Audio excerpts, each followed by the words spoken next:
칠선의 품격으로 정치 연안을 들여다보는 시간, 뉴스쇼 월요일의 코너죠. 칠선 클래스 시간입니다.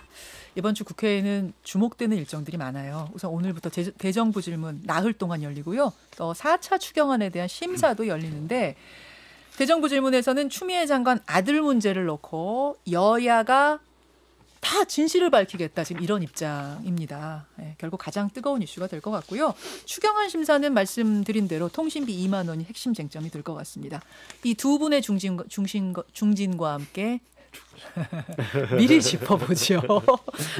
박범계 의원님 어서 오세요. 네, 중심. 네, 박범계입니다. 중신은 뭐지? 중진 나오셨고, 국민의힘 김기현 의원 어서 오세요. 반갑습니다. 안녕하세요. 지금 청취자 정영민님이 월요일입니다. 좀 부드러운 주제로 가죠 이러셨는데. 네, 감사합니다. 도저히 부드러운 주제를 고를 수가 없더라고요. 요즘 정치권 돌아가는 상황 보면 주말 사이에도 뭐 추미애 장관 이슈가 계속 불거져 나와, 따라가기가 벅찰 정도로 계속 새로운 보도가 나왔고, 통신비 2만 원 요거는 뭐 추경안 심사에서 핵심 쟁점이 될 것 같아서 요거부터 얘기해 볼까요? 네네, 그러시죠. 자, 김기현 의원님, 야당은 논의를 해보자는 입장이에요? 아니면 절대 안 된다는 입장입니까? 글쎄요, 이번 추경은 저희들이 먼저 하자고 사실 제안을 했습니다. 워낙 사실 국민들의 삶이 어렵고 팍팍하기 때문에, 특히 자영업자나 소상공인들, 소기업인들은 거의 지금 죽을 지경이거든요. 그래서 이게 거의 60년 만에 사실 처음 4차 추경을 하게 되는데도 불구하고 야당이 오히려 먼저 추경이 필요하다고 사실 제안해서, 처음에는 여당 측에서 조금 부정적인 생각을 하다가 이제 나중에 다시 추경을 긍정적인 생각으로 돌아선 것으로 이렇게 알고 있는데요. 실제로 필요하다고 생각하는데, 그 내용은 정말 어려운 사람들에게 좀 지원해 주자. 지금 당장 오늘 내일 지금 문 닫을 집들이 수두룩하고, 이미 문 닫은 집들도 수두룩한데 당장 먹고 사는 생계 문제 아니냐. 그래서 저희들이 이게 추경을 하자고 했는데, 거기에 느닷없이 사실상 거의 전 국민이죠. 그 전 13세 이상이라고 하니까 전 국민에 대해서 2만 원씩 통신비 지원을 한다니까 참 생뚱맞다. 이게 또 무슨 소리냐. 생뚱맞다. 네, 그런 생각이 듭니다.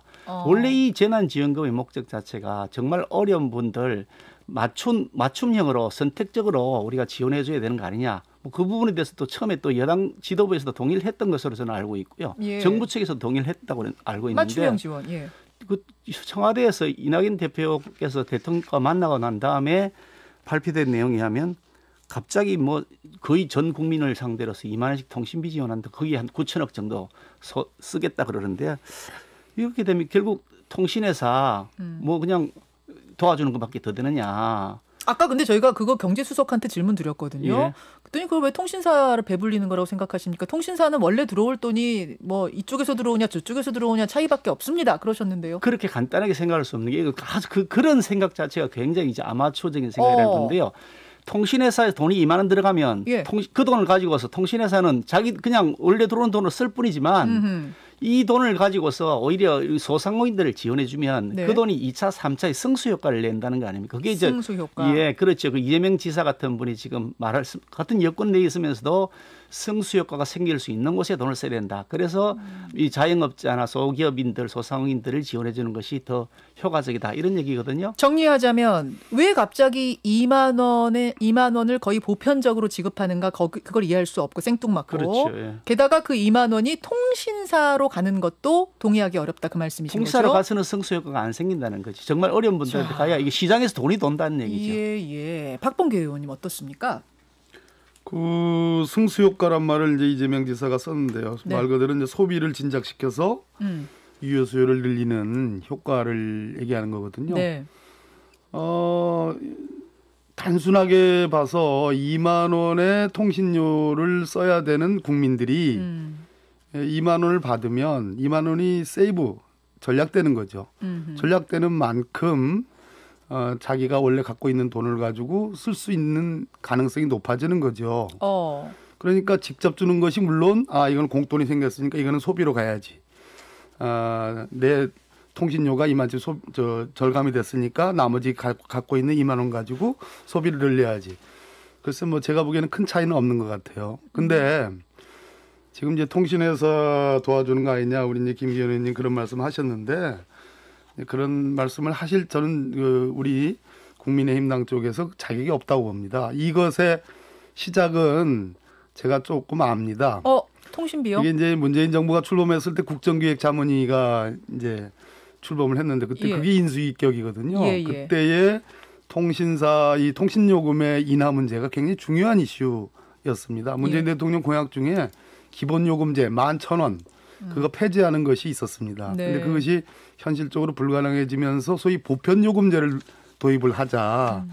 그래서 지난 20대 국회 말미에 정보통신사업법 개정안이 나왔는데 그때 제가 알기로는 전신 국민의힘 전신에서 반대가 많았습니다. 그때 반대한 이유 중에 시장 개입이 너무 강하다. 그리고 통신사들에 대해서 왜 그렇게 뭐 뺏어가려고 하느냐 그런 논리들이 꽤 많이 있었거든요.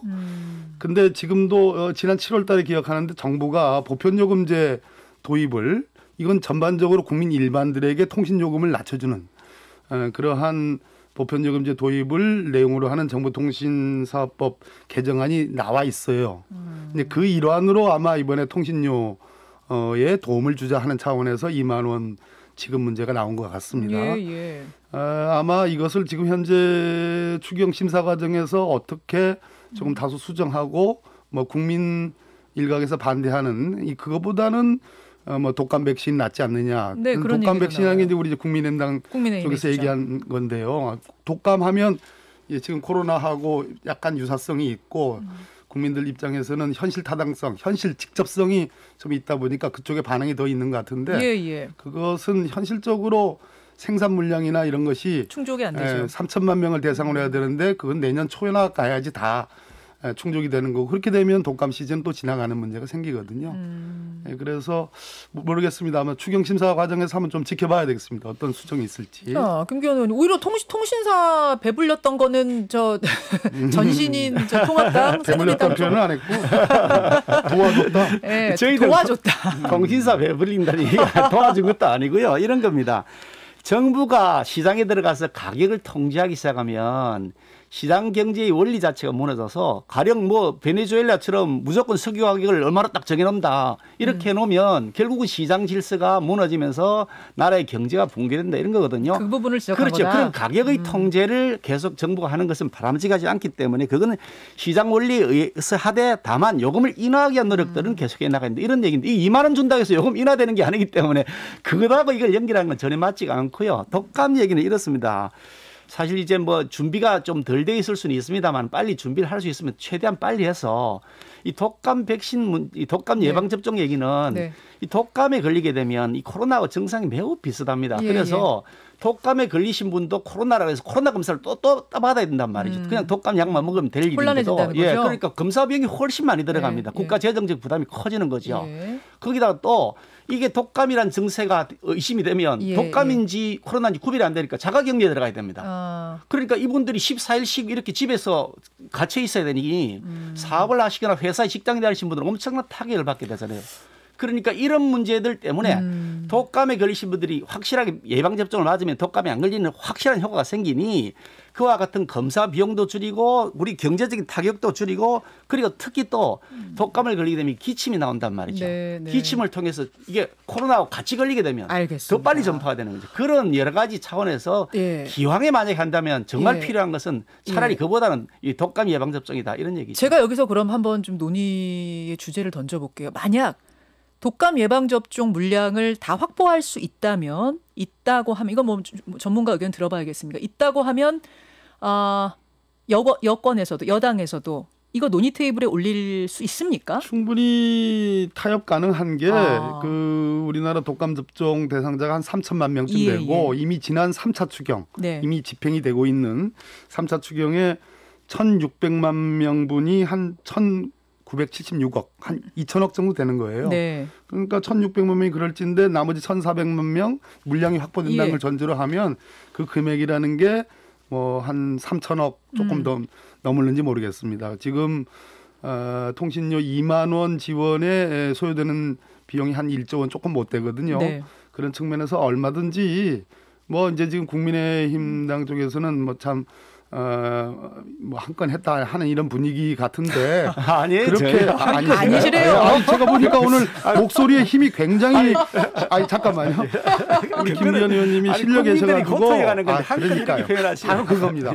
자, 이어가시죠. 국민들이 지금 바라는 측면이 있기 때문에 여야 간에 얼마든지 협치 차원에서 그럼요. 저는 타협하고 수정 가능할 수 있다고 봅니다. 알겠습니다. 예, 이게 뭐 사실 정쟁거리가 아니니까요. 그렇습니다. 더 좋은 것을 논의해가는 과정이니까 물량 확보만 된다면 목소리 힘이 이제 세시. 전혀 그건 아닙니다.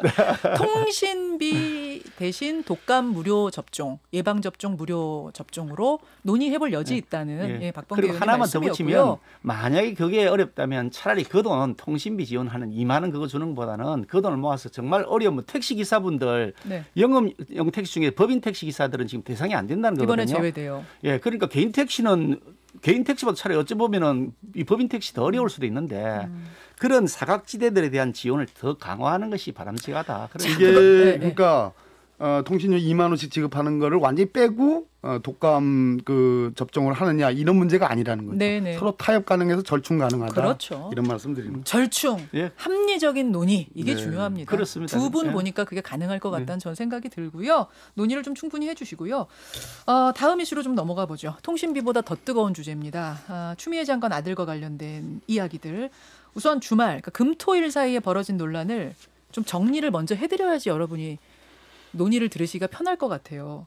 금요일에는 무슨 일이 있었느냐. 그 당시 한국군 지원단장이었던 이철원 대령이 입장문을 직접 냈습니다. 자대 배치에 관해서 청탁 전화가 있었다는 보고를 받은 거 사실이고 통역병 선발 청탁 전화가 있었다는 보고도 받은 거 사실이다. 다만 자대 배치 당시에 추미애 장관 가족을 불러서 그러지 말라고 당부했다는 그 보도는 잘못된 거고 전체 부모들 앞에서 당부했다. 이런 내용의 입장문을 냈습니다. 토요일에는 민주당 황희 의원이 SNS에 올린 글이 논란이 됐는데요.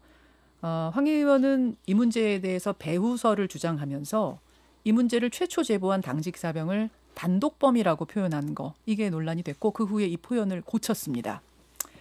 예, 지금 황희 의원의 SNS가 글이 저희 유튜브와 레인보우로 보여지고 있고요. 어제 일요일에는 추미애 장관이 처음으로 유감 입장을 표명을 했습니다. 그 역시 지금 유튜브와 레인보우로 저희가 입장문 보여드리고 있는데 핵심은 이겁니다. 국민께 심려를 끼쳐서 송구하다. 하지만 절차를 어길 이유가 없었다. 예, 이런 내용입니다. 여기까지가 주말 사이에 논란의 진행 과정인데요. 자, 김기현 의원님. 추미애 장관 입장문은 어떻게 보셨습니까? 사실 좀 사과한다 이런 기사가 처음에 제목으로 떴기에 저는 그나마 늦었지만 다행이다고 생각했는데 내용을 읽어보면서 이게 사과문인가 아니면 나는 뜻하다고 하는 오히려 그런 뭐 얘기인가 사실 조금 의아하다는 생각이 들었습니다. 전체적 내용을 보면 막 굉장히 감성적으로 호소를 하고 있다. 가정사를 얘기하는 막 가슴 아픈 얘기들을 제가 보면서 똑같은 부모로서 뭐 그 심정에 대해서 이해 못할 뻔 아닙니다만 그러나 이 문제는 법무부 장관이라는 분이 그 직책을 수행할 수 있도록 하는 자격이 있느냐, 법을 위반한 사실이 없느냐, 규정을 위반한 것이 아니냐, 청탁이나 압력이나 직권 남용 같은 문제에서 자유로우냐 이런 것에 관한 것인데 보좌관이 전화를 해서 뭐 부탁을 했다거나 뭐 부모가 전화를 해서 뭐 통화를 했다거나 부대 배치나 통역요원, 통역병으로 뽑아달라는 청탁이 있었다는 이런 구체적인 문제들에 대해서는 도무지 뭐 아무것도 알 수가 없다. 오히려 아무것도 난 잘못한 것이 없다. 이렇게 돼 있어서 과연 그런 것인가? 그러면 그동안 얘기했던 일찍 당직 썼던 현병장 이런 사람은 그럼 거짓말을 한 것이고 당직사병이요. 예, 당직사병이죠. 또 거기다가 또 그 이철원 대령 이런 분은 또 그럼 거짓말을 한 것인가? 그리고 그 대위란 분은 전화를 분명히 보좌관에게 받았다고 얘기했다고 지금 보도가 돼 있는데 그러면 그 대위가 또 거짓말했단 말인가? 이런 점들에서 굉장히 큰 의심을 하고 있는데 그분에 대한 아무런 설명이 없어서 거기다가 거꾸로 저는 검은 것을 희다가 말해본 적이 없습니다. 오히려 이렇게 오히려 큰 소리 치신단 말이에요. 절차를 어길 이유가 전혀 없습니다. 그러면서 사실상 수사 담당하고 있는 동부지검에다가 가이드라인을 준 것이다. 나는 죄가 없으니까 나와 내 아들은 죄가 없다고 결정해라라고 하는 그런 메시지를 던진 것이다. 수사 이렇게 가이드라인을 준 거다? 그렇게 이해가 되는 거죠. 나는 아무 죄도 없다 그러는데. 그러니까 사과의 뜻은 충분히 들어가 있지 않고 오히려 수사 가이드라인만 준 입장문이었다. 말로만 말씀이세요? 그러니까 송구하다고 하시는데 내용은 보면 나는 죄가 없다고 결정해라라고 하는 식으로 메시지가 들리니까 이게 뭐냐 하는 생각이 드는 거죠. 박범계 의원님은 어떻게 보셨어요? 수사 가이드라인은 말씀이 안 되는 것 같습니다. 왜냐하면 검찰은 실체적 진실을 밝히라는 국민의 명령에 복무해야 한다. 실체적 진실을 밝혀달라고 했고요. 또 5선 정치인이시고 당대표를 역임한 법무부 장관, 정치인 아니겠습니까? 예. 또 정세균 총리님께서도 적절히 우려를 이제 표현을 하신 그런 측면을 감안해서 예. 어쨌든 국민적인 어떤 그 관심사와 또 우려 사항이 됐기 때문에 그 점에 대해서는 반성, 사과의 말씀을 이제 한 거라고 보여지고요. 강론적으로는 이 건이 지금 수사가 빡세게 지금 진행되고 있습니다. 법무부 장관이지만 동시에 지금 어쩌면 수사의 대상이 될 수도 있는 그런 사안이기 때문에 지금 말씀하신 것처럼 구체적인 내용들, 누가 전화를 했다는 것인지, 어떻게 전화를 했다는 것인지, 또 언제 어떤 방법이었다는 것인지, 또 뭐 여러 가지 휴가 절차라든지 또는 자대 배치 문제라든지 또는 뭐 통역병의 문제 이런 구체적인 내용들에 대해서 하나하나가 밝힐 수가 없는 겁니다. 제가 이 코너에서 언제나 일관되게 말씀드리는 거, 검찰 수사가 있기 전에는 얼마든지 본인으로서는 이러한 해명과 저러한 해명 또 어떤 조치들이 있을 수 있으나 적어도 검찰 수사가 돌아가는 상황에서는 본인을 방어해야 될 입장도 있기 때문에 그것은 추미애 법무부 장관이라고 예외는 아닙니다.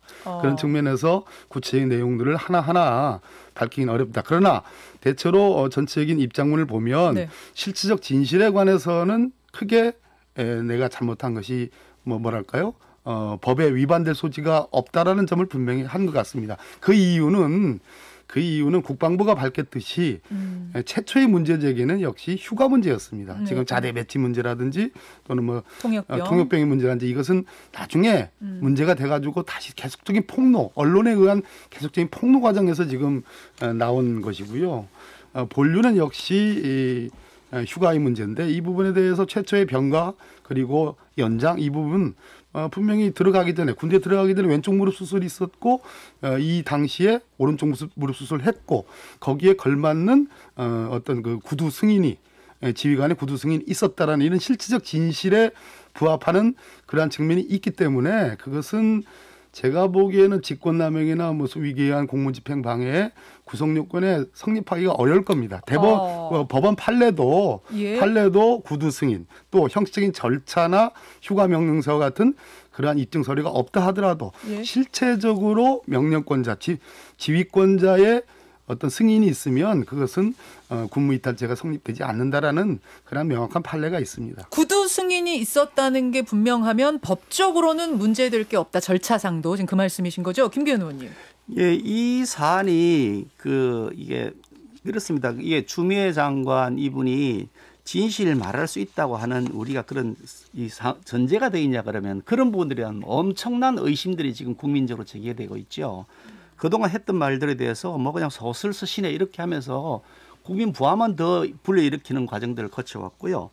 오늘 조간신문에 기사가 난 걸 봤는데 지금 전화했다는 보좌관 이외에 또 다른 보좌관이 거기에 관련돼 있는 것으로 되어 있는데 그분이 일간신문 기자하고 얘기한 내용에 의하면 프랑스 유학비자 지금까지 아들 얘기했거든요. 딸 유학비자를 빨리 발급받게 해달라. 그래가지고 여권 4번까지 그쪽으로 카톡을 보냈다. 이렇게 지금 인터뷰한 게 나와 있거든요. 근데 그거 김치찌개 빨리 달라는 얘기 정도밖에 아니라는 게 또 여당 의원의 얘기 아니었습니까?